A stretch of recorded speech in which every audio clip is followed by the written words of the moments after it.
तो उस समय हम कंफ्यूज हो जाते हैं कि कौन सा पैटर्न सही है। मैं प्रधानमंत्री बन गया ना, तो भी कोई बताता है ऐसे करो, कोई कहता है ऐसे करो।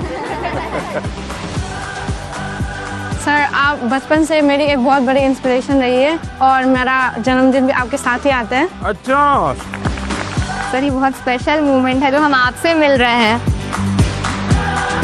स्कूल जैसा मत कीजिए, इसके यहाँ स्कूल नहीं है। आइए। मुझे बुलाया, मेरे कंध में हाथ रखा, मुझे लगा भाई ये सपना है कि या कुछ और है। अगर टाइम मैनेजमेंट सीख ली, प्रेशर नहीं लगेगा, थकान नहीं लगेगी।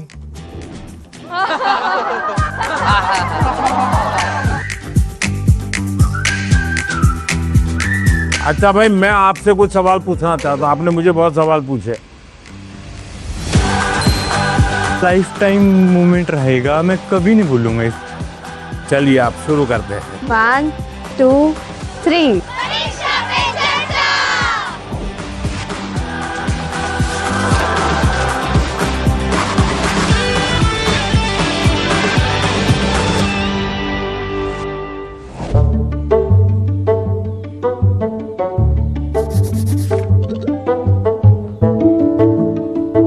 चलिए आप शुरू करते हैं, बताइए। मैं सानवी आचार्य आपकी के स्टेट यानी गुजरात से हूँ। मेरा पहला सवाल ये है कि पेरेंट्स भी हमारी चिंता करते हैं, टीचर्स भी हमें सपोर्ट करते हैं, लेकिन मेन इश्यू तब आ जाता है कि टीचर्स हमें पढ़ाई का एक अलग पैटर्न सजेस्ट करते हैं, पेरेंट्स एक अलग तरह से बोलते हैं कि ये पैटर्न से पढ़ो, और स्टूडेंट्स में तो अलग ट्रेंड ही चल रहा होता है। तो उस समय हम कंफ्यूज हो जाते हैं कि कौन सा पैटर्न सही है। देखिए, ये जीवन भर ऐसा रहता है। मैं प्रधानमंत्री बन गया ना, तो भी कोई बताता है ऐसे करो, कोई कहता है ऐसे करो। आप घर में खाने पर देखना, खाने पर बैठे होंगे सब भाई बहन, हर एक की खाने की पैटर्न अलग होगी। कोई सब्जी से शुरू करेगा, यस सर। कोई दाल से शुरू करेगा, यस सर। कोई रोटी सब्जी दाल सब इकट्ठा करके डालेगा। हर एक की पैटर्न अलग अलग है कि नहीं? Yes sir. आपकी अपनी क्या उनकी कॉपी करते हैं आप? No sir. आप अपनी पैटर्न से खाते हैं तब मजा आता है ना। Yes sir. जैसे कुछ लोग होते हैं कि वो उनको लगता है मैं रात को ठीक से मैं पढ़ पाता। कुछ लोगों को लगता है सुबह 4 बजे उठ करके पढ़ूंगा। हर एक अपनी पैटर्न होती है। Yes sir. लेकिन कुछ लोगों की बेईमानी होती है। रात को मम्मी को कहता है नहीं, कल से मैंने सुबह पढ़ना शुरू किया। सुबह मम्मी उठाने आती है तो कहते नहीं मुझे तो ये टालते रहते हैं। Yes sir. हैं? पहली बात है, आप अपनी जो पैटर्न है उस पर पूरा भरोसा करो, लेकिन जो पैटर्न के लिए सुझाव देते हैं उसको ध्यान से सुनो, समझने की कोशिश करो, और उसमें आपको लगता है यार मेरी पैटर्न तो है, लेकिन ये चीज मैं अगर जोड़ दूं तो अच्छा होगा। लेकिन किसी के कहने पर मत जोड़ो, अपने अनुभव से जोड़ो। अब जैसे परीक्षा पे चर्चा मैंने जब शुरू किया तब एक पैटर्न था, अब धीरे धीरे मैं उसमें इम्प्रूव करता जा रहा हूँ, यस सर। बदलता जा रहा हूँ। इस बार मैंने अलग अलग राज्यों में भी किया, तो मैंने भी अपनी पैटर्न बदली, लेकिन मूल पैटर्न को छोड़ा नहीं। Yes sir. उनका नेचर भी बहुत अच्छा था, वो बहुत फ्रेंडली थे, वो हम सब बच्चों के साथ भी एकदम घुल मिल गए थे। प्रधानमंत्री जी ने हमें बताया कि हमें सभी का पैटर्न सुनना है, सभी में से कुछ कुछ गुण लेना है, हमें हमारा पैटर्न में ही फोकस करना है, सबका कुछ अच्छा अच्छा गुण हमें लेना है, और वही पैटर्न हमें धीरे धीरे आगे बढ़ाना है। नर्मदे सर। नर्मदे। और सर, मेरा नाम आयुष तिवारी है। सर, तो मेरा प्रश्न यह है कि अक्सर कई बार हम स्कूल या टीचर की स्पीड से मैच नहीं कर पाते, और जो छूट जाता है हम उसे कवर करने के चक्कर में आगे के चैप्टर्स भी मिस करते जाते हैं और हम पीछे रह जाते हैं। तो इस सिचुएशन में हम कैसे अपने उसको मैनेज? आपकी टीचर के खिलाफ शिकायत है? लो सर। लेकिन आपने बड़ी चतुराई से टीचर के खिलाफ अपनी कंप्लेन बता ली, तो मैं जवाब टीचर के लिए देता हूँ। Yes sir. हाँ? टीचर का प्रयास रहना चाहिए कि स्टूडेंट की ये स्पीड है, एक कदम ज्यादा स्पीड मेरी रहेगी, ज्यादा नहीं। हमारा लक्ष्य ऐसा होना चाहिए जो पहुंच में हो लेकिन पकड़ में ना हो। Yes sir. Sir, exam warrior में भी लिखा है मंत्र 26, goal should be with in reach but not easily achievable. वाह, सब याद रखते हैं आप लोग। लेकिन 50 कदम आगे चला जाएगा तो स्टूडेंट कहेगा भाई ये तो चला गया, मेरा काम नहीं है। जैसे किसान खेत को जोतता है ना, स्टूडेंट के मन को जोतना चाहिए। इसका तरीका क्या है?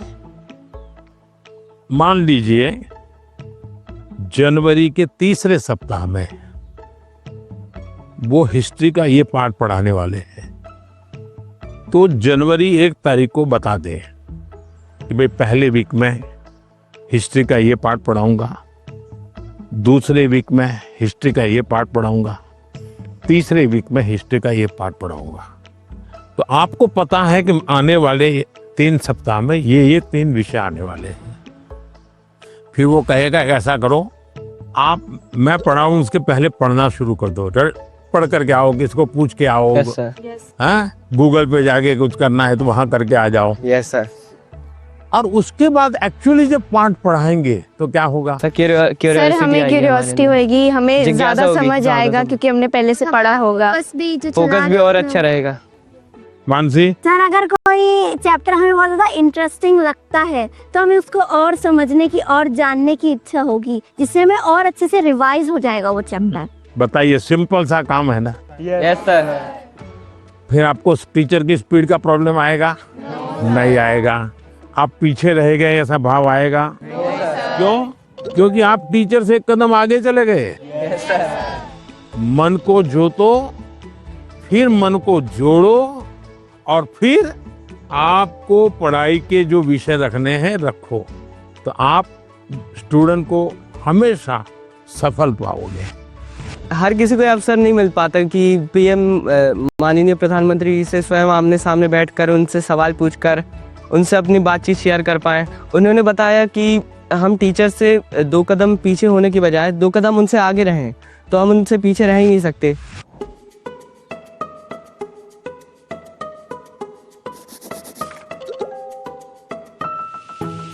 नमस्ते हाँ, सर। नमस्ते। मैं श्रेया प्रधान हूँ सिक्किम से सर। सो एक सेल्फ कंपोज सॉन्ग है। सो ये 3 लैंग्वेजेस में लिखा हुआ है, अरे वाह, हिंदी, नेपाली और बंगाली में। सो ये देशभक्ति का वैसा वाला सॉन्ग है। इसका टाइटल मैंने रखा है हमारा भारत भूमि।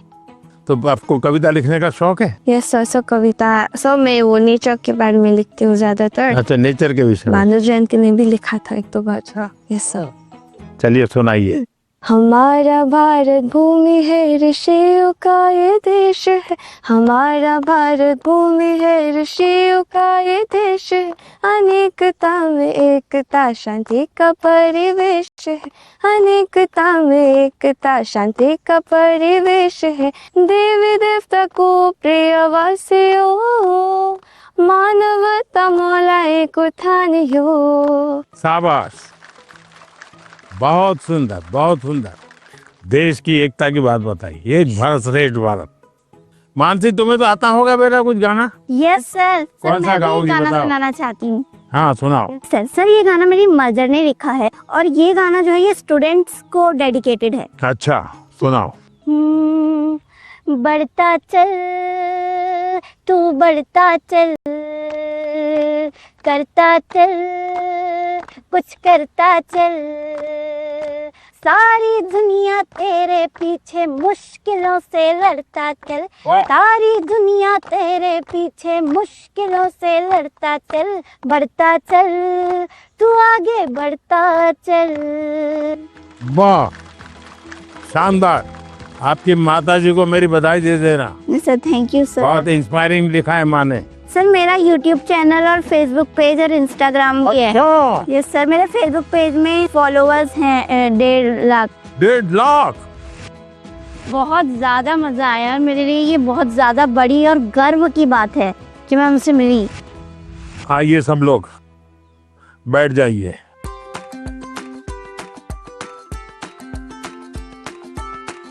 अच्छा, मैंने आज आपका स्वागत आपका किया। ये असमी वो गमोशा कहते हैं। ये सबसे बड़ी चीज है, ये मेरी सबसे प्रिय चीज है। उसकी रचना बहुत अच्छी लगती है। दूसरा है ये असम का और खास करके नॉर्थ ईस्ट की विमेन एम्पावरमेंट का सिंबल है। ये घर में बनाते हैं, और सचमुच में वहाँ की मातृशक्ति, नारी शक्ति कैसे काम करती है, तो एक प्रकार से मन को बड़ा आदर होता है, सम्मान होता है। तो मेरा मन कर गया था इन बच्चों को मैं आज असम का गमोसा दूंगा। Thank you sir.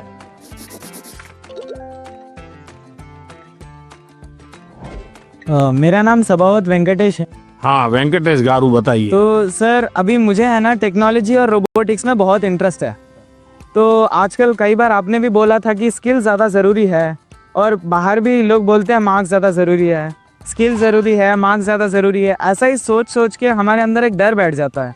तो आप बताइए कि स्किल ज़्यादा ज़रूरी है या फिर मार्क्स ज़्यादा ज़रूरी है? ये जो मन में रहता है ना कि इसका महत्व है कि उसका महत्व है, खाने का महत्व है कि सोने का महत्व है, पढ़ने का महत्व है कि खेलने का महत्व है, उसका एक कॉमन जवाब होता है, हर चीज में संतुलन होना चाहिए, बैलेंस होना चाहिए। एक तरफ झुकोगे तो गिरोगे कि नहीं गिरोगे? Yes sir. और सही बैलेंस करके रहोगे तो गिरोगे क्या कभी? No sir. तो ये सिंपल सी बात है। अब दूसरी बात है, स्किल में भी दो प्रकार के स्किल है। एक है लाइफ स्किल, दूसरा है प्रोफेशनल स्किल। उसमें भी कोई मुझे पूछेगा कि साहब लाइफ स्किल में ध्यान देना चाहिए कि प्रोफेशनल, मैं कहूंगा दोनों में देना चाहिए। अब मुझे बताइए, बिना अध्ययन किए, बिना ऑब्जर्वेशन किए, बिना ज्ञान प्रयुक्त किए कोई भी स्किल आ सकता है क्या? No sir. तो स्किल की शुरुआत तो ज्ञान से ही होती है। Yes sir. तो उसका महत्व कम नहीं है। मान लीजिए हम बहुत बढ़िया पढ़ लिए हैं, लेकिन एक बार अचानक माँ बाप को बाहर जाना हुआ, अब हमें भूखे मर रहे हैं, किचन में सब पढ़ाए लेकिन पता ही नहीं कैसे करूं, क्या करूं, कि डब्बे में क्या है, कैसे निकालूं। क्यों? हमने कभी ध्यान ही नहीं दिया। जो इसलिए लाइफ स्किल जीवन की रोजमर्रा की जिंदगी है, इसमें हमारी लाइफ स्किल अच्छे से अच्छी कैसे हो। मेरा सुबह उठने का समय क्या है, सोने का समय क्या है, मैं व्यायाम करता हूं तो मेरी उम्र के हिसाब से मैं व्यायाम करता हूं, मुझे नया व्यायाम में सीखता हूं कि नहीं सीखता हूं। मैं किसी को मिलने जाता हूं तो मुझे बातचीत करना कॉन्फिडेंस से आता है कि नहीं आता है। मुझे रेलवे स्टेशन पे गया और मुझे मालूम ही नहीं है भाई टिकट कहाँ से लेना, तो मैं 10 लोगों को पूछता हूँ भाई टिकट कहाँ से लेता हूँ। तो लाइफ स्किल जो है वो हमने आत्मसात करनी ही करनी चाहिए। अब दूसरा विषय प्रोफेशनल स्किल। आप मानो डॉक्टर बनने वाले हैं, तो डॉक्टरी की स्किल आपकी एकदम से अपडेट होनी चाहिए। ऐसा नहीं कि मैं नंबर 1 हो गया था यूनिवर्सिटी में और इसलिए मैं ऑपरेशन करूं या ना करूं चल जाएगा, ऐसा नहीं है। आपको अगर हार्ट स्पेशलिस्ट बनना है तो किताबें आपको हार्ट स्पेशलिस्ट बनने में मदद कर सकती है, हार्ट स्पेशलिस्ट नहीं बना सकती। हार्ट स्पेशलिस्ट तो आप तब बनेंगे जब एक्चुअली आप पेशेंट के साथ, उसके हर स्टेज के साथ जुड़ करके अपना स्किल डेवलप करोगे। अगर आपको वकील बनना है, आपको कॉन्स्टिट्यूशन की सारी धाराएं पता है, इस धारा में इतनी सजा होती है, इस धारा से ऐसे बेल मिलता है, सब मालूम है। लेकिन अगर आपको अदालत में जाकर के एक वकील के रूप में तैयार होना है तो किसी वकील का जूनियर बनना पड़ता है, प्रोफेशनल स्किल सीखनी पड़ती है, उसमें से आपको आगे आना होता है। और इसलिए लाइफ स्किल, उसमें कोई कॉम्प्रोमाइज नहीं है, 100% वो तो अचीव करना ही चाहिए। प्रोफेशनल स्किल, जिस प्रोफेशन में इंटरेस्ट है इसमें लगातार नया करते जाना। अब उसमें भी पहले हार्ट के पेशेंट को इतनी टेक्नोलॉजी नहीं थी, आज टेक्नोलॉजी आ गई, तो आपकी उम्र भले 40 साल हो गई होगी, लेकिन आपको टेक्नोलॉजी पढ़नी पड़ेगी। तो शिक्षा और स्किल एक दूसरे के जुड़वा भाई बहन है, वो दो अलग नहीं है, लेकिन स्किल जीवन में बहुत अनिवार्य है। मैं एक बहुत गरीब फैमिली से बिलोंग करता हूँ। फैमिली भी प्राउड फील कर रही है कि मेरा बेटा गया है। वो एक्साइटमेंट बढ़ गई थी उनसे बात करने के लिए, तो हमें ऐसा चांस मिला कि हम बात कर सकते हैं उनसे। जैन सर। सर मेरा नाम मेमोता के शाम है, मैं सैनिक स्कूल इम्फाल मणिपुर से आई हूँ। सर आप बचपन से मेरी एक बहुत बड़ी इंस्पिरेशन रही है और मेरा जन्मदिन भी आपके साथ ही आता है। अच्छा, मुझे अभी एक नेता ने फोन किया था मेरे जन्मदिन पर, है 17 सितंबर को। तो उसने मुझे कहा कि आपके 75 हो गए, बोले अभी 25 बाकी है। मैंने कहा तो मैं जो बीता है उसको गिनता नहीं हूँ, जो बचा है उसको गिनता हूँ। और इसलिए जीवन में मैं आपको भी कहता हूँ, बीता है उसकी गिनती में समय बर्बाद मत कीजिए, जो बचा है उसको जीने के लिए सोचिए।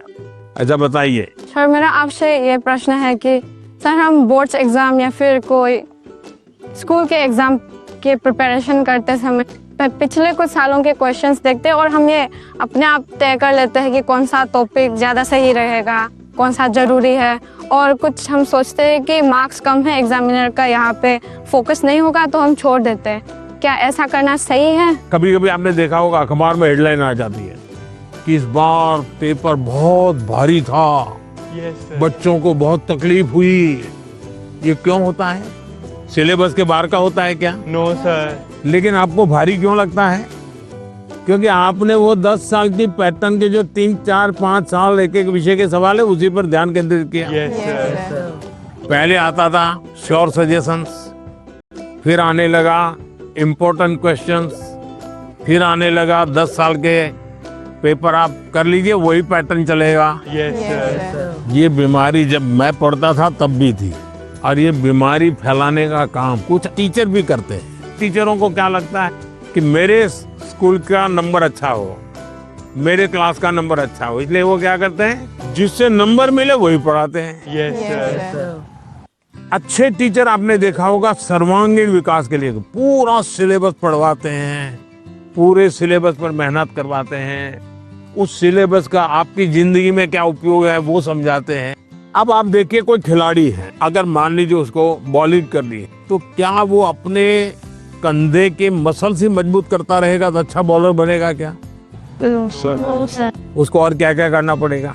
एक्सरसाइज करनी पड़ेगी, योगा करना पड़ेगा, एक्सरसाइज करनी पड़ेगी, पूरे शरीर को मजबूत करना पड़ेगा, उसको मन को भी मजबूत करना पड़ेगा। Yes sir. उसको अपना खाने की पद्धति को भी उसके अनुकूल बनाना पड़ेगा। Yes sir. उसको नींद भी उस प्रकार से लेनी पड़ेगी।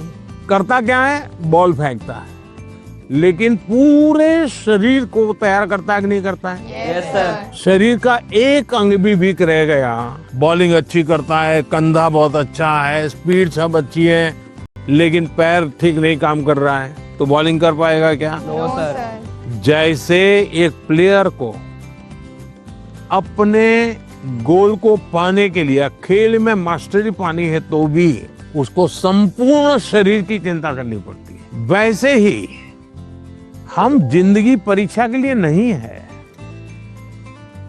हमारे जीवन को बनाने के लिए शिक्षा एक माध्यम है। और हम शिक्षा सही करते हैं, गलत करते हैं तो बार बार हम अपने एग्जाम करते हैं। तो ये जो एग्जाम है वो हमें अपने आप को एग्जामिन करने के लिए एग्जाम है। अल्टीमेट गोल एग्जाम के नंबर नहीं हो सकता है। अल्टीमेट गोल संपूर्ण जीवन के विकास का होना चाहिए। और इसलिए ये जो पैटर्न हम 10 क्वेश्चन कर लें, ये कर लें, हमने अपने आप को सीमित नहीं करना चाहिए।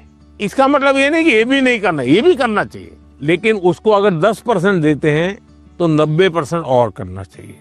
तो मेरा तो सभी विद्यार्थियों से आग्रह है कि आप जिंदगी सबसे ज्यादा उत्तम बने, जीवन अपना श्रेष्ठ बने, अपना पूरा जीवन शानदार रहे, उसके लिए जीवन को तैयार करना है। और शिक्षा एक माध्यम है, उस माध्यम के रूप में उसको करना चाहिए। ठीक है? सर मैं आपसे ये क्वेश्चन पूछना चाहती हूँ कि जिस सब्जेक्ट में मुझे ज़्यादा मेहनत करने की ज़रूरत है उसका फोकस ना करके प्री बोर्ड में कैसे बेहतर परफॉर्म करने के लिए उसका भी प्रेशर होता है।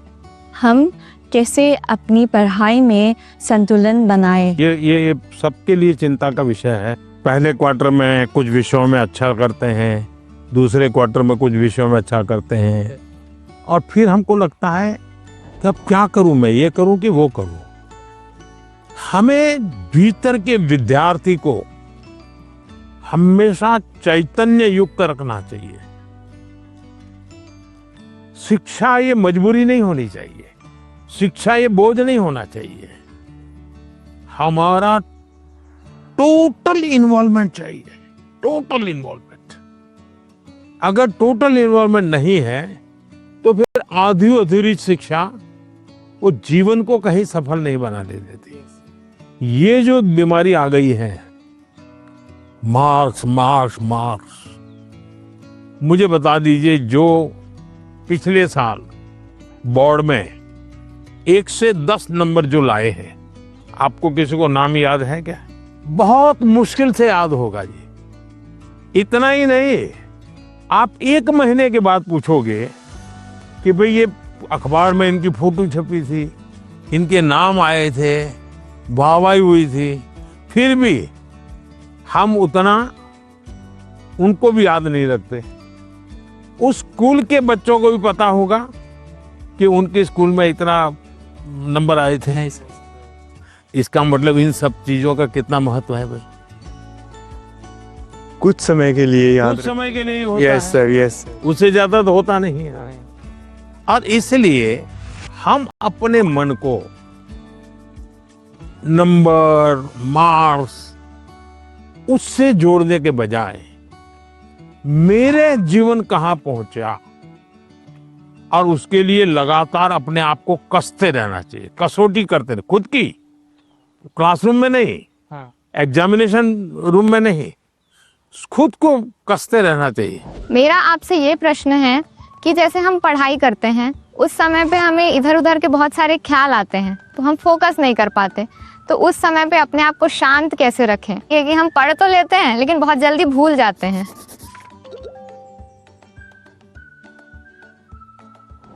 अब जैसे आज यहाँ आप आए हैं, आज से 25 साल के बाद कोई आपको आज के इस कार्यक्रम के विषय में को पूछेगा तो क्या होगा? भूल जाएंगे कि याद रहेगा? याद रखिए सर, ये बहुत यादगार रहेगा। सर ये बहुत स्पेशल मोमेंट है जो हम आपसे मिल रहे हैं।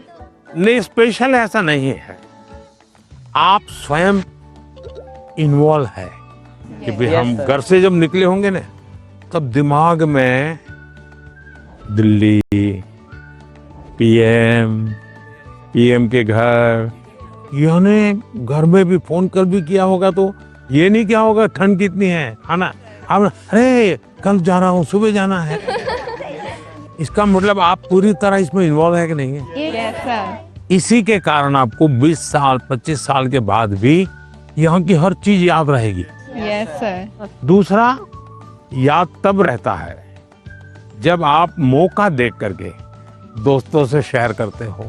आप अपने क्लास में अपने से जो कम होशियार जो स्टूडेंट है, ऐसे 1-2 को दोस्त बनाए और फिर उसको कहोगे मैं तुम्हें सिखाता। अपने से ऊपर का जो स्टूडेंट है, हमसे ज्यादा होशियार है, उसको कहो भाई 5-10 मिनट मेरे साथ बैठो, मुझे बताओ मैं ये सोच रहा हूँ ठीक है क्या, तुम करेक्ट करो, तो हमें डबल फायदा होगा।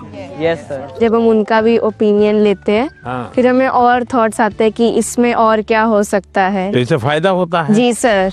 नए नए आइडियाज आते हैं, जी सर। तो आपका मन एकदम खुल जाता। जब मैंने उनसे क्वेश्चन पूछा, मैंने डायरेक्ट इंटरेक्ट किया उनसे और उन्होंने मुझे सेटिस्फैक्टरी आंसर दिया, तब ऐसा लग रहा था कि we are living our dream. क्योंकि यहाँ आना सबके उसमें नहीं रहता, सबकी किस्मत में नहीं रहता। So I am feeling that I am very fortunate. सत श्री अकाल।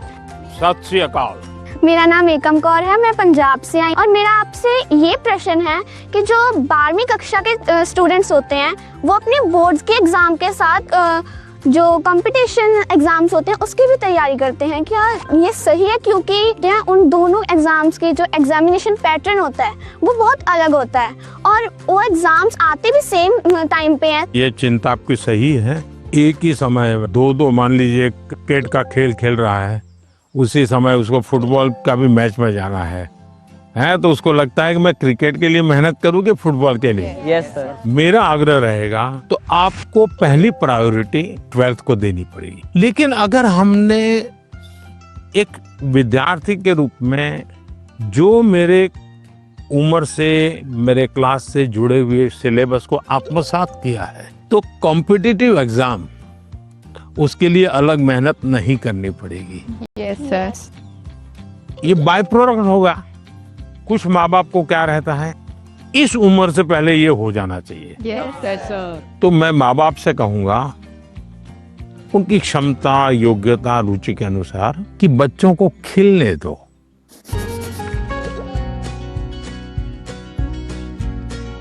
सर मेरा एक आपसे क्वेश्चन था। हाँ। मुझे सर गेमिंग में बहुत इंटरेस्ट है। हाँ। लेकिन मेरी सोसाइटी बोलती है कि सब गेमिंग वगैरह छोड़ो और पढ़ाई में ध्यान दो। लेकिन मुझे ऐसा लगता है कि मेरा फ्यूचर गेमिंग में करूँ। जो मुझे कैसे पता चलेगा सर कि मैं सही रास्ते से जा रहा हूँ या गलत? माँ बाप का नेचर कैसा होता है, पहले डांटते रहते मत करो मत करो मत करो।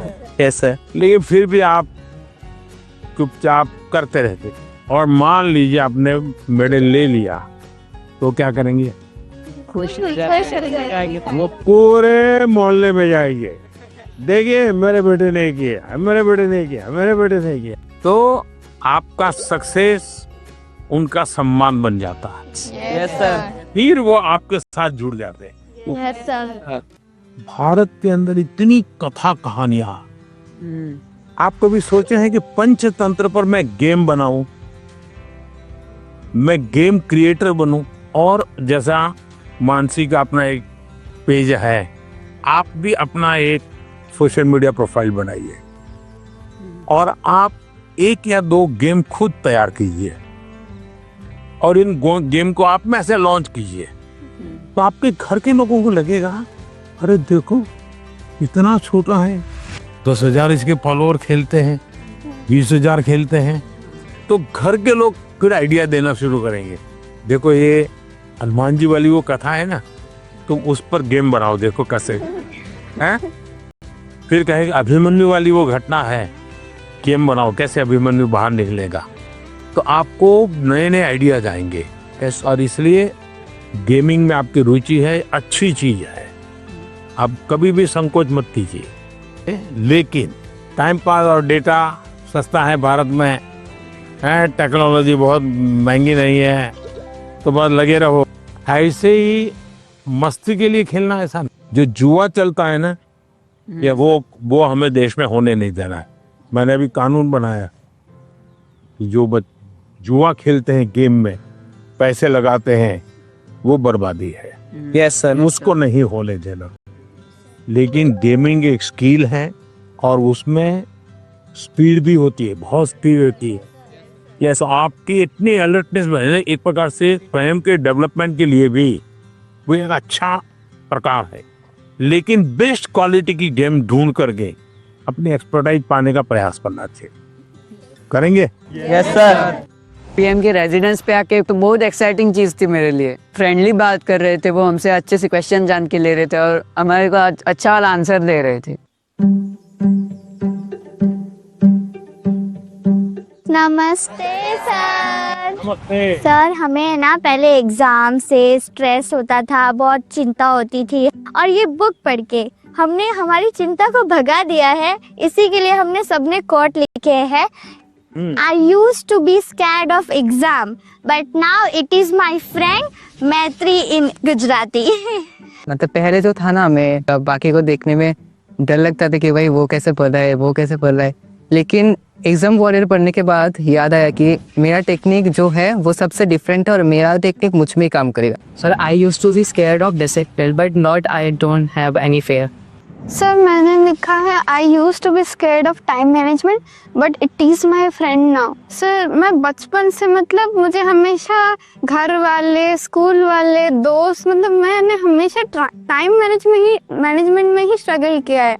मुझे हर कोई बोलता है हर काम जल्दी कर, तो टैलेंटेड है, तुझे आइडियाज आते हैं, बट तो टाइम पे नहीं करती है, वही तेरा सबसे बड़ा प्रॉब्लम है। तो सब मैंने एग्जाम वॉरियर से सीखा है। मैं रोज सुबह जल्दी उठूंगी। मैं एक सिंपल और रास्ता बताता हूँ। रात को आप जब सो जाए ना, उसके पहले डायरी में लिखो कि कल मुझे जो बिल्कुल करने ही करने ऐसे कौन से काम। और दूसरा, फिर आज जो लिखा है तो दूसरे दिन टैली करो हुआ कि नहीं हुआ, और टिक मार करो। कल मैंने लिखा था कि मैं आज 5 काम करूं, लेकिन 3 ही किया, तो टिक मार करो, 2 रह गए। फिर सोचो 2 कौन रह गए। मैंने दोस्तों के साथ फोन पे ज्यादा बात कर ली। एक टीवी सीरियल था तो मैं 30 मिनट उसमें लगा दिया। तो आपको खुद को लगेगा हाँ ये मैं समय बचा सकता। कभी कभी क्या होता है, हमें पता ही नहीं होता है कि हम समय कैसे बर्बाद करते। जीवन में अगर टाइम मैनेजमेंट सीख ली और समय का प्रोडक्टिव यूज सीख लिया, तो आप देखिए आप कभी भी प्रेशर नहीं लगेगा, थकान नहीं लगेगी। अब जैसे मैं हूं, इतने सारे काम होते हैं, लेकिन मुझे टेंशन नहीं है, क्योंकि मुझे बहुत पहले से ही एक प्रकार से समय का सही उपयोग करने की आदत बन गई। I used to think the Max is the ghost, but now I am the ghost. मेरे बचपन पे मैक्स को देखकर इतना डरा कि वो जैसे भूत, पर अब मैं इतना नजदीक गया हूँ कि अब मैक्स को छोड़कर नहीं रह पाता। अच्छा, इतना बड़ा चेंज आया। आपने वैदिक मैथमेटिक्स देखा है? नहीं। ऑनलाइन वैदिक मैथमेटिक्स के क्लास चलते हैं, क्योंकि वो जादू के खेल की तरह। अगर थोड़ा उसमें रुचि लेंगे तो आपको बहुत मजा आएगा, और अपने दोस्तों को भी मैथ्स के उस प्रकार के गेम दिखा सकते हो, तो आपकी रुचि और बढ़ जाएगी। Yes, sir. I used to be scared of exams, but it is my friend now. Exam जब डेट शीट आए तो बहुत डर लगता था कि अब एग्ज़ाम में क्या होगा। ये फिर ये एग्ज़ाम वॉरियर बुक का आपकी इसका पहला मंत्र ये कि परीक्षा को हमें उत्साह या उमंग की तरह लेना चाहिए, उत्सव की तरह लेना चाहिए। आपकी पढ़ के उससे मेरे को काफ़ी मोटिवेशन मिला। कभी कभी आपको जो समस्याएं आती है ना, वो घर में से ही आती है। तो जो चीज इसमें से आपको काम आई है, वो चीजें उनके काम भी आएगी। कम से कम आपके परिवार के जो बड़े लोग हैं ना, उनके साथ परीक्षा पे चर्चा पढ़ने के लिए कहिए, उसकी चर्चा कीजिए। Yes, sir. और कोई मंत्र है तो खास लाइन करके बताइए, देखिए ये पीएम ने ये कहा है, तुम पढ़ो। सर मेरी मम्मी ने सारे मंत्र पढ़े और मम्मी बहुत खुश हुई। देखिए आपकी ताकत बढ़ गई। I used to be Scared of low marks, but now it is my friend. So पहले ऐसा था कि मतलब हमें लगता था कि मार्क्स ही सब कुछ है। एग्जाम्स के बाद हमारे मार्क्स कम आते थे, तो ऐसा लगता था कि अभी मतलब सब कुछ एंड हो गया। पर जब हमने बुक पढ़ा तो मतलब आपने जिस लिखा था, एग्जाम सिर्फ एक लाइफ का प्रिपरेशन है, और आपने हमें डॉक्टर APJ अब्दुल कलाम का एग्जाम्पल दिया। हाँ, याद है आपको। मतलब उन्होंने फेलियर किया, पर अगर वो फिर अगर ट्राई नहीं करते तो हम लोगों को मतलब मिसाइल मैन ऑफ इंडिया नहीं मिलता। तो उसके बाद मुझे सीख मिला है कि एग्ज़ाम के मार्क्स कुछ नहीं है, मतलब अगर हम लोग फिर ट्राई करेंगे तो और अच्छा और बेहतर कर सकें। अच्छा, अभी तुम्हारा टेंशन कम हो गया, तब कोई नई चीज सीखने का मन करता है? Yes sir. गाना सीखूं, बजाना सीखूं, ऐसा कुछ नया विचार है? पेंटिंग सीखूं, यस सर। ऐसा समय मिला तो कर रही हो? हाँ सर, वो मतलब पोएम लिखता है। पोएम लिखता है? अच्छा, स्टार्ट करेगा। हाँ। I used to be scared of presentations, but now it's one of my friend. जैसे आपकी तरफ है देखा है कि आप कितना जैसे वो कॉन्फिडेंस है, और ये बुक भी मैं पढ़ता है। अभी मैं कॉन्फिडेंस में है, और ये परसिस्टेंस की जब मैं फेल करूँगा तो मैं क्विट नहीं करूँगा, मैं फिर से तैयार करूँगा। तो मैं अभी जैसे आगे में मैं ये प्रेजेंटेशन कर सकता है। तो अभी हिम्मत आ गया। इसलिए सब। मान लीजिए फुटपाथ पर गरीब महिलाएं सामान बेच रही और इतने में कोई झगड़ा हो गया, तो वो गरीब महिला जिसने कभी टीवी को जवाब नहीं दिया, आपने देखा होगा वो कितना बढ़िया इंटरव्यू देती है। कैसे हुआ, क्या हुआ, कैसे हुआ, कारण क्या है? जो चीज उसने अपने अनुभव में आंखों के सामने देखा, लाग लपेट नहीं, झूठ बोलना नहीं है, तो एकदम से सरलता से वो बता देती है। ये कॉन्फिडेंस कहाँ से आया? सच्चाई के कारण आया। आपका भी कॉन्फिडेंस कैसे आया? उस सच्चाई से आया कि जो मैं कर रहा हूँ, मैंने जो किया है, मैं जो कह रहा हूँ, मैं सही कर रहा हूँ।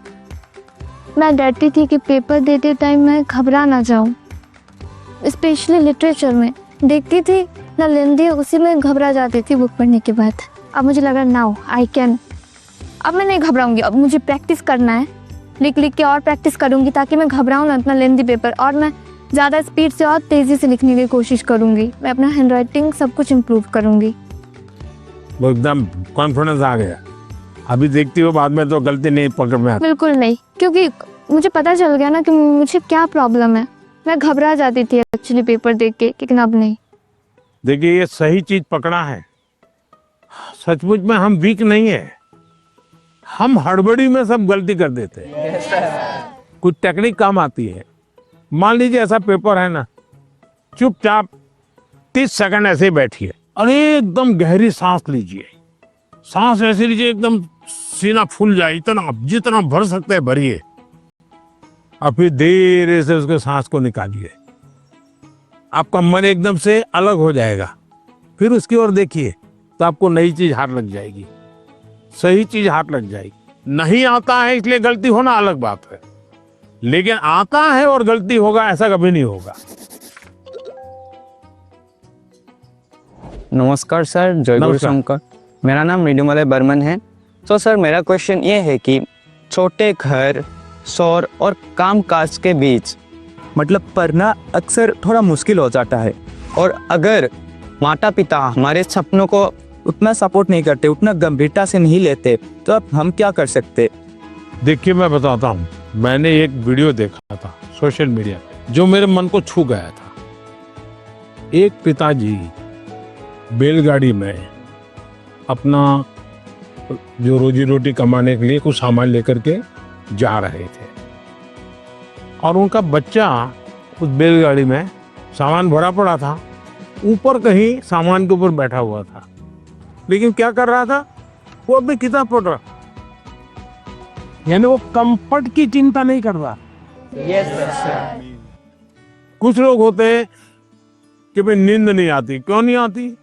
कमरा ऐसा है, अगर उसको 5 स्टार होटल में रखोगे ना तो भी नींद नहीं आएगी।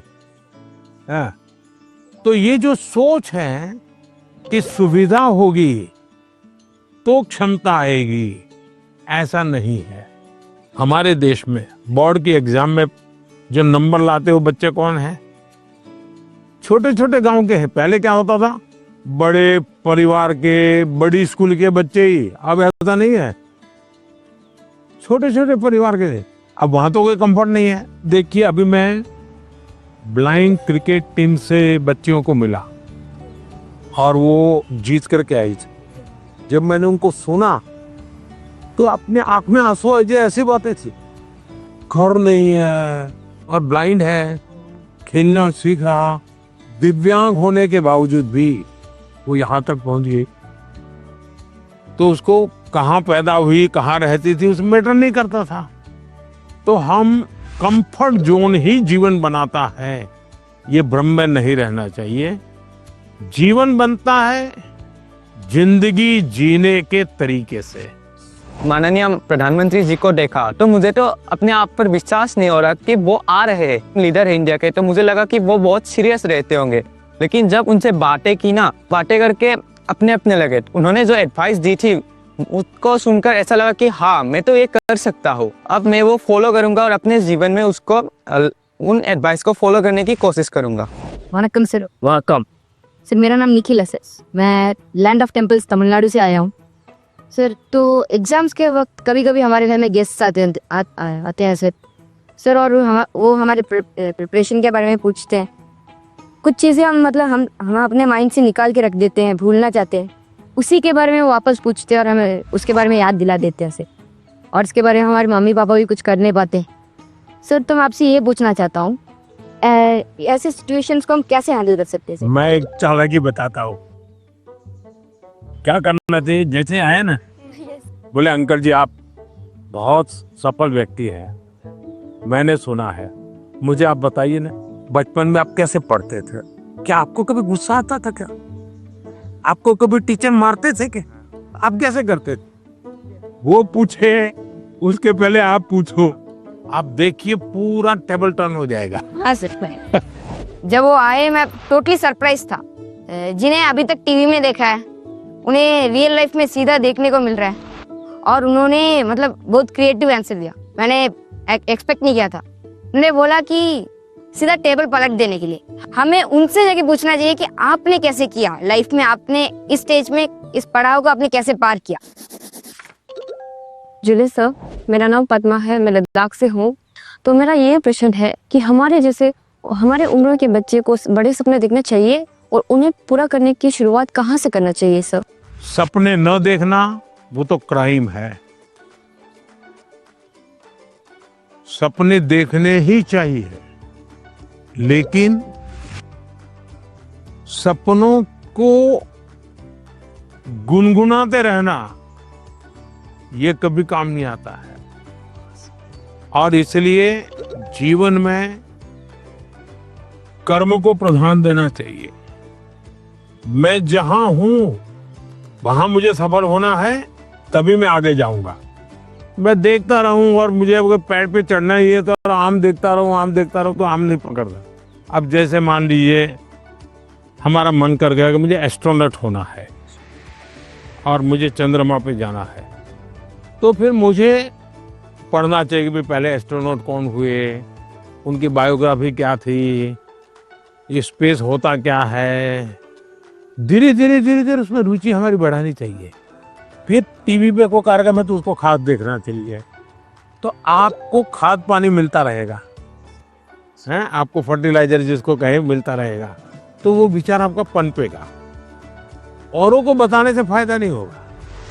कभी कभी हम बता देंगे, भाई मजाक उड़ाएंगे, ये तो एस्ट्रोनॉट बनने वाला है। तो हमारे मन के सपने पब्लिक नहीं करने चाहिए, लेकिन लिख करके रखने चाहिए। मैं बहुत नर्वस थी क्योंकि मेरा ये लाइफ का पहला एक्सपीरियंस था परीक्षा पे चर्चा पर। बट जैसे प्राइम मिनिस्टर मेरे सामने आते ही मेरा पूरा नर्वसनेस एक्साइटमेंट में बदल गया था। Sir, I have a question कि हम जो बड़े सपने देखते हैं उन्हें हमें पूरा करने के लिए रोजाना कौन सी एक छोटी सी हैबिट या कौन सी एक आदत अपनानी चाहिए जिससे हम अपने सपने के नजदीक पहुंचते जाएं? एक तो मुझे लगता है कि हमने बायोग्राफी पढ़नी चाहिए, बड़े जो भी सब है उसके विषय में। कभी कभी क्या होता है, हमारे सामने वो बड़े बने वही पता चलता है, लेकिन वो भी तो कभी छोटे थे। आज पीएम आपको मिला होगा, वो पीएम कभी तो छोटा होगा ना। तो हम जब बायोग्राफी पढ़ते हैं तो लगता है नहीं भाई ये बड़ा तो था, लेकिन पहले तो यहाँ था। फिर उसमें से आप को रिलेट करोगे, आप मैं भी ऐसा ही हूँ, ये तो मैं भी करता हूँ, वही करते ऐसा नहीं है। फिर आपका विश्वास बढ़ेगा, हाँ यहाँ से शुरू कर सकते हैं। ये पहला कदम है, उन्होंने ऐसा किया था, ये दूसरा कदम है, उसने ऐसा किया था, ये तीसरा कदम है। तो आप अपने आप अपना रास्ता मजबूती से आगे बढ़ा सकते हैं। उनकी एडवाइस सुन के मुझे ऐसा लगा कि जो मेरा आइडियल है मैं उसके देखूं और उसकी पूरी जानकारी निकालूं और देखूं कि वो किस बैकग्राउंड से बिलोंग करते थे, उनके सामने क्या परेशानियां थी, उन्होंने क्या क्या फेस किया। तो उनको जान के मैं क्या एक छोटा सा स्टेप ले सकती हूँ और उस पर काम कर सकती हूँ, और वो जब पहला वाला स्टेप कंप्लीट हो जाए तब हम दूसरे स्टेप पे जा सकते हैं। सर, मुझे आपको एक कविता सुनानी है। कविता सुनानी है, सुनाओ। हम सबके अरमान है आप, भारत के अभिमान है आप, भारतवर्ष के केवट है आप, मानवता के सेवक है आप। मैं बड़ी दूर से आई हूँ, कुछ प्रश्नों को अपने साथ दिलाई हूँ, परीक्षा पे चर्चा की सौगात उठाए हैं, फिर हम सब ने ये मौका पाए हैं। आप ममता की परछाई है, वंचितों के हमराही है, देश को आगे रखते हैं, भारत माँ की जय कहते हैं। तो लो मैं भी ये कहती हूँ, मन की बात रखती हूँ, आप साधना पुरुष और योगी हो, भारत के सपनों के मोदी हो। यह कहकर मैंने वाणी को विराम दिया, वाह वाह यहीं से वाह, आपको प्रणाम किया। बढ़िया कविता बनाती हो। जब वो मेरे से मिले, जब मैं पोएम सुना रही थी और जब वो मेरे से बात कर रहे थे और जैसे जैसे पास आ रहे थे ऐसा लग रहा था अब मेरे को चक्कर आएंगे और अब मैं यही गिर जाऊंगी। ये अच्छा हुआ आप लोगों ने सब अपनी अपनी बातें लिखी। लगे रहे। Yes sir. आजादी आई कि नहीं आई? Yes sir. भगत सिंह जी फांसी के तख्त पर चढ़ गए, यस सर। छोटी आयु में चढ़ गए, लेकिन आजादी का सपना बो करके गए कि नहीं गए? Yes sir. हर दिलों में हर नौजवान को आजादी के लिए जीने के लिए सिखाया कि नहीं सिखाया? Yes sir. अगर आजादी के 25 साल पहले आजादी के 30 साल पहले जो सपना देखा गया, उन सपनों के लिए जिन्होंने कष्ट सहन किए, त्याग किया, बलिदान किया, आजादी मिली कि ना मिली? अगर इतनी बड़ी आजादी मिल सकती है तो क्या हम सबके प्रयत्न से विकसित भारत बन सकता है कि नहीं बन सकता है? आपको विश्वास है? Yes sir. और इसलिए कभी भी भूलना नहीं चाहिए। ये सपना हमेशा आपको भी घर में जाके लिखना चाहिए। विकसित भारत के लिए मुझे ये करना है। अब कौन सी ऐसी 5 चीजें हैं जिसको मैं करूं विकसित भारत के लिए? सर अपने अंदर स्किल्स डेवलप करेंगे। सर हम खुद पर विश्वास कर कर आगे बढ़ेंगे। खुद पर विश्वास करेंगे। स्वदेशी चीजों का ज्यादा उपयोग करेंगे। अब ये स्वदेशी करेंगे तो करेंगे कैसे? तो पहले हमें मन को तैयार करना पड़ेगा। Yes sir. स्वदेशी चीज तो बात की बात है। Yes sir. हम जो गुलामी की मानसिकता में जीते हैं, स्कूल में कोई दोस्त विदेशी जैकेट पहन के आया और कहेगा ये तो फलाने देश का है, तो हमारा ध्यान कैसा रहता है? अच्छा होता है कि नहीं होता है? Yes sir. सर एक काम आप लोग करेंगे? Yes sir. सुबह ब्रश करने से लेकर के दूसरे दिन सुबह ब्रश करने तक हम जिन जिन चीजों का उपयोग करते हैं उसका लिस्ट बनाइए। आपको पता भी नहीं होगा, कंघी भी विदेशी होगी, आपको पता ही नहीं होगा। जूते भी विदेशी होंगे, आपको पता नहीं होगा। एक बार आपको लिख करके देखना चाहिए, चलो भाई इस महीने में ये 10 चीजें पुरानी हो जाएगी, अब नई इंडियन लाएंगे। अगले महीने ये 10 पूरी हो जाएगी, इंडियन लाएंगे। तो 1 साल के भीतर भीतर सब विदेशी चीजें निकल जाएगी, इंडियन चीजें घर में आ जाएगी। तो हमें तय करना चाहिए जैसा भी होगा मेरे शरीर पर, मेरे परिवार में, मेरे जीवन में, मेरी कोशिश होगी कि मैं पहले देखूंगा कि बताओ पहले इंडियन है कि नहीं है, तो करेंगे। Yes sir. अगर हम ही हमारे देश की चीजों का गौरव नहीं करेंगे तो दुनिया करेगी क्या? अब जैसे हम लोग लेट हो जाते हैं तो क्या बोलते हैं? हम बोलते हैं ये तो इंडियन टाइम है, बोलते ही नहीं बोलते? Yes sir. मतलब हम लेट हुए, कार्यक्रम हमने देर से शुरू किया और गाली किसको दी? इंडिया को। दूसरा है कर्तव्य का पालन। पहले अपना जीने के तरीका बदलो। अब पहले शुरुआत करो स्वच्छता से। हम गंदगी नहीं करेंगे। हम दुनिया में कहीं देश का चित्र देखते हो साफ सुथरा दिखता है। Yes sir. ये साफ सुथरा क्यों है? सफाई करने वाले कारण साफ सुथरा है कि लोगों ने गंदगी नहीं की इसलिए साफ सुथरा है? लोगों ने गंदगी नहीं की। तो हमें अगर विकसित भारत बनाना है तो हम तय करें हम गंदगी नहीं करेंगे और हम स्वच्छता के विषय में परिवार में, बाहर, मोहल्ले में, सब जगह पे जरा भी कॉम्प्रोमाइज नहीं करेंगे। किसी ने फेंक दिया तो उसके साथ झगड़ा नहीं करेंगे, उठाकर ले लेंगे हम और हम उस कूड़े का तो देखेगा, वो शर्मिंदगी महसूस करेगा। Yes sir. कि मेरा कचरा इसने हाँ। उठाया। और इसलिए हमने जो नागरिक का कर्तव्य है उसका पालन करना चाहिए। हमारा हेल्दी रहना भी एक प्रकार से कर्तव्य है। Yes sir. तो हमें अपने कर्तव्यों का पालन अगर इतना भी कर ले तो दुनिया की कोई ताकत भारत को विकसित भारत बनाने से रोक नहीं सकती है। और आप जब 35-40 साल के होंगे उसका सबसे ज्यादा मजा लेने का मौका आपको मिलेगा।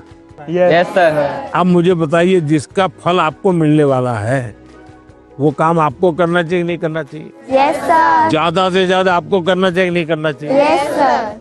चलिए, और मैं एक सवाल पूछता हूँ। आप उस पीढ़ी में हैं, आपके पास इतना खुला आसमान है, इतना बड़ा कैनवास है, आपको ध्यान में आता है कि ऐसी कौन सी चीजें आज हम कर सकते हैं। आजकल ज़्यादा ज़माना ही जैसे एआई का है, काफ़ी चीज़ें एआई में होती हैं। देखिए आप लोग भाग्यशाली हैं, आपको इतना टेक्नोलॉजी का अपॉर्चुनिटी मिला है जो मेरे जमाने में नहीं था। उसका सही उपयोग करना, ये विवेक बुद्धि हमको विकसित करनी होगी। एआई आपकी ताकत को बढ़ाने वाली होनी चाहिए। एआई का उपयोग कैसे करें? एक तो होता है